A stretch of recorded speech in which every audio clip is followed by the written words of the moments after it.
का भी भेद नहीं रहता। आप कथा सुनते रहो, आपको समाधि लगाने की जरूरत ही नहीं है।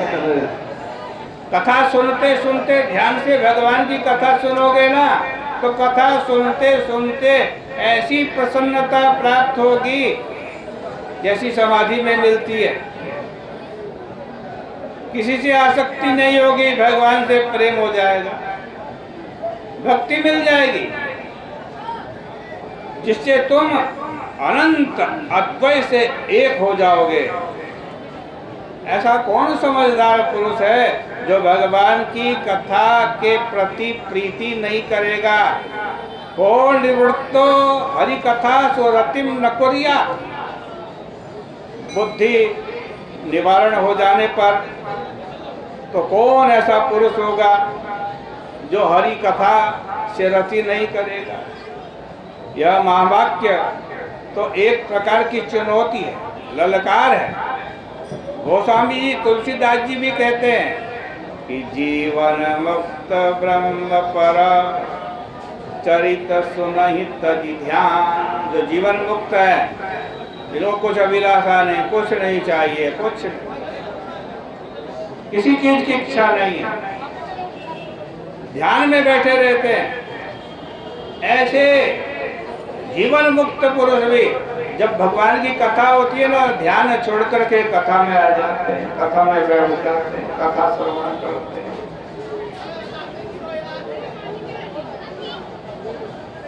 वास्तव में जो व्याकुल हैं, विक्षिप्त हैं, उनकी बात अलग है, परंतु प्रसन्न हृदय पुरुषों को हरि कथा में रति हुए बिना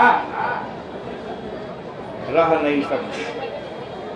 अब शौनक आदि ने सूत जी से कहा कि महाराज, परीक्षित ने जो पूछा था वही हम सब भी सुनना चाहते हैं। परीक्षित तो भगवान के परम भक्त हैं, जो बचपन के समय खेलते समय श्री कृष्ण की लीला से ही खेला करते थे।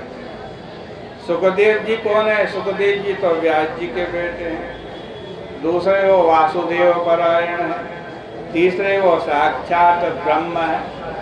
तो भाई दो संत मिले हैं गंगा जी के तट पर, सुखदेव जी और परीक्षित। जब दो संत इकट्ठे होते हैं ना, तो वो घर गृहस्थी की बात नहीं करते, तेरा बेटा कैसा है, तेरी बेटी कैसी है, कितने कितनी कोठी बना ली, तेरे कितने बंगले हैं। जब दो संत इकट्ठे होते हैं तो उनके बीच में भगवान की ही बात होती है, परमात्मा की ही बात होती है। राग द्वेष की चर्चा नहीं करते। देखो, इस प्रसंग में अपने हृदय की बात आपको बड़ी गंभीरता से मैं बताना चाहता हूँ, जो मेरे हृदय के अंदर है। आप यह बराबर ध्यान में रखिए कि आप कभी भी कुसंग में न पड़े। आपको ये पहचानना चाहिए कि आपके हृदय में कौन क्या डाल रहा है। कोई आपके हृदय में संशय तो नहीं डाल रहा, कोई आपके हृदय में अश्रद्धा तो नहीं डाल रहा है, कोई आपके हृदय में वासना तो नहीं डाल रहा है,